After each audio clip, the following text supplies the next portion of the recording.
بسم اللہ الرحمن الرحیم۔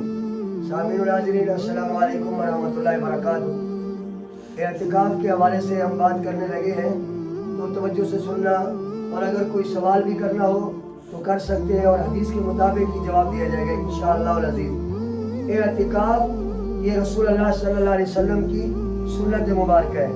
رسول کریم صلی اللہ علیہ وسلم رمضان المبارک کے آخری عشرہ میں اعتکاف فرمایا کرتے تھے، اور جب آپ ظاہری دنیا سے پردہ فرمانے والے تھے، آخری سال تھا، تو آپ صلی اللہ علیہ وسلم نے 20 دن کا بھی اعتکاف فرمایا ہے۔ 10 دن بھی اعتکاف سنت مبارکہ ہے، 20 دن بھی سنت ہے۔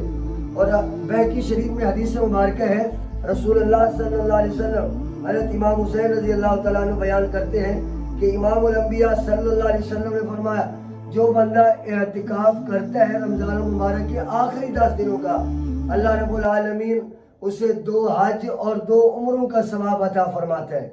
یعنی اتنی بڑی اہم عبادت ہے جو رسول اللہ صلی اللہ علیہ وسلم نے کی بھی ہے اور ہمیں کرنے کا حکم بھی دیا ہے۔ اور اعتکاف سنت کے مطابق یہ ہے کہ آپ دنیا سے کٹ جائیں، دنیا کے ساتھ تعلق نہ ہو۔ ایسا نہ ہو کہ آپ اعتکاف میں بیٹھ جائیں اور کاروبار اعتکاف میں بیٹھ کے کرتے رہیں اور دنیا کی باتیں کرتے رہیں، یہ اعتکاف کی لذت نہیں ہے۔